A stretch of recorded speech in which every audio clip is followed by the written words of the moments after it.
If you were to give it all away right now, what would you do? Where would you put it and why? Well, it's kind of an interesting question because I I wouldn't. What I would do is the most important thing is to really make a difference. And if it's physically, you give very little when you give up your material possessions. I think it's when you give up yourself you truly give. So for me, it would be about sustainability and really making a difference for the long haul. I think it's something you have to spend a lot of time and thought on, frankly. In our case, we have a couple of kids, 2 kids. We're lucky to have them. How do we train them so they can take whatever material resources we would have and put them to good for a long, long time? How and what are you doing differently than the status quo when it comes to giving? I think for us, and when I say us, it's Anne, my wife, and myself. It's about what do we feel passionate about, and where do we think we can make a difference. And and we've gone through a whole range of things where we want it to be more about making a difference, teaching people to fish rather than giving them a fish, and starting basically in our community. I think charity begins at home. So for us, that was Central Illinois, and going back probably 30 years, all we had was to give up our time, effort, maybe some relationships, and then you build from that. Whether it was the arts, the women's shelters, moving up to a number of other elements. And lately, Ann and I, we've been working on handicapped, I think, more physically, to help them. So really you end up with causes we believe in might not be sexy to other people. And it doesn't have maybe, the buzz or a short-term impact, a feel-good kind of moment. It's something you're building for long-term sustainability. And who's the greatest philanthropist you know, and why?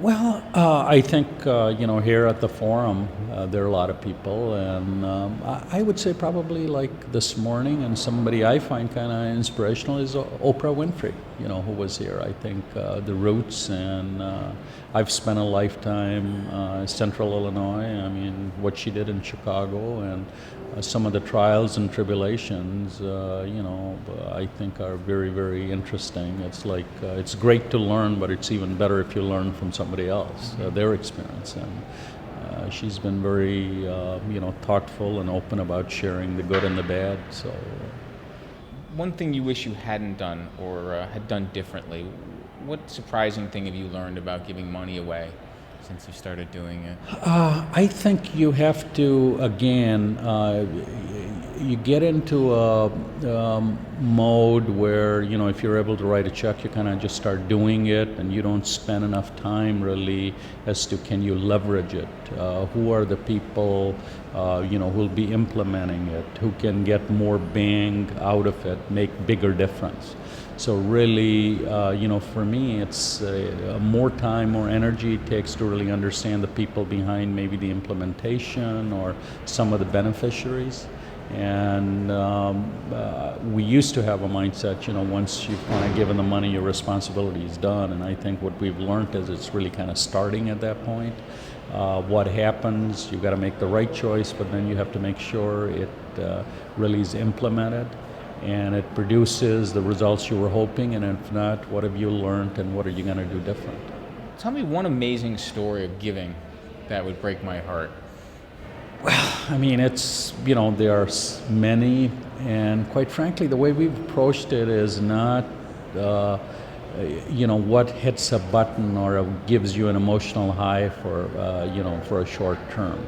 So for us, it's been what we want to do, really sustainability and for the long term, and really not done something impulsive, frankly. You've spent the better part of your life building a business in the manufacturing heartland of America. How are things going these days? There's been a lot of change, and a lot of it's for the good. Are you seeing a renaissance in manufacturing out there, and what's it like to be a part of the changes that have gone on? I think it is good. I've always felt, if like Midwest is probably the most competitive, I would say now, even the U.S. South, most competitive manufacturing environment in the world. We have great people, great education, great infrastructure. And so definitely I think there's a great renaissance. Some of the leadership in the state governments, Indiana is a great example, what they've done to really encourage that. It's the renaissance of some of the brownfield, or bringing up some of the older buildings, I think is great, the greenfields.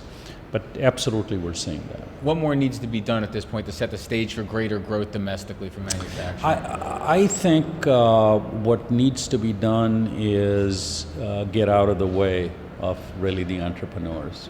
And some of the government regulation that might even be well-intentioned but really hurts.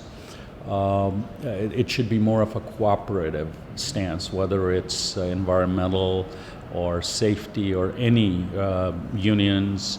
It should be cooperative, where you're looking at really creating jobs, creating wealth for everybody, and not really being focused on some of the bureaucratic issues. For someone going out and trying to start a business and emulate your success, what's the big lesson that they should learn early that you wish you had learned early on? People.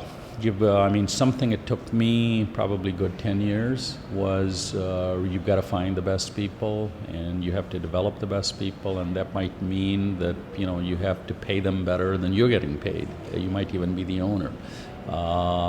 That is, I think, absolutely vital, that you have to find, attract, and keep good people. Same thing for philanthropy? Absolutely, yeah. Thanks very much for your time. My pleasure, yeah.